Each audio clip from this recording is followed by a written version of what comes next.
guys, today we're making baked salmon. I got a baked salmon recipe that's kind of difficult, so I hope you'll be able to get through it. So I'm going to be using the flavorwave oven today. You don't have to worry about that though, because you can use it in your regular oven. So let me take out the salmon. I just brushed a little bit of butter on the bottom of a glass dish. Okay, so from this point you can basically put on a wide variety of seasoning. Today what I'm going to be using is a pesto mix that I bought. Pesto is basically ground up fresh basil with garlic, pine nuts, and olive oil. And the amount of flavor that comes out of this is just incredible, and there's so many uses for it. A lot of people might not think that you can use this with salmon, but you can. And all I'm going to do here is take a teaspoon, spread it on my salmon.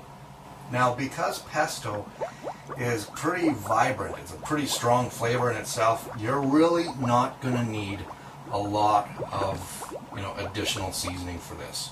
So here's the most difficult part of your meal. You're spreading a paste onto the salmon. Yeah, that's it.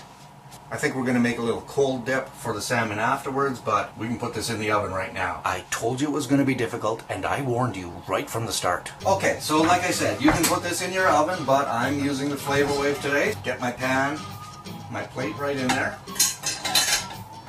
Nice. That's going to work perfectly. About 375. Let's see, about 10 minutes. That's it. Okay, so let's say you got your salmon in the oven. Well, while that's cooking, I'm going to make a little bit of salad here. Serve with my salmon, and I mean just a little bit. As you can tell by the deformed size, strawberries are in season. Goes really good with a nice summer meal. Mix it up a little bit. Okay, so I've got a few capers here, which are going to go great with the salad, but it's also a really nice complement to the salmon as well.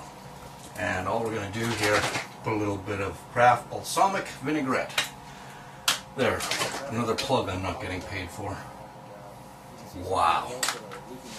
Amazing. Okay, put that aside. That pesto smells amazing.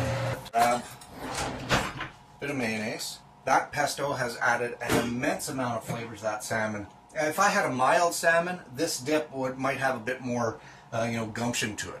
Rock mustard is one of my favorite things to mix in there, even Montreal steak spice. But instead, because that salmon has got so much flavor already, all I'm going to do is put a little bit of lemon juice, parsley, and again a bit of rock salt, sea salt, and let's do a little bit of pepper too. This piece here, which it's kind of odd shaped anyway, so I'm just going to poke into the thickest part here. When you get to the very center of a salmon, you actually want to see a little bit of pinky tenderness. I'm going to try and aim for that and take it out in just like maybe one more minute. And now my little dollop of mayonnaise right on top here. A little party garnish. That is an amazing salmon dinner. Let me get a shot of that. If people are afraid of mayonnaise, by the way, you always just sort of serve that on the side. But most chicks will just really dig this plate.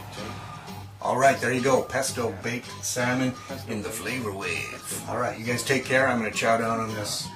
Talk to you soon. Nicely done, dude.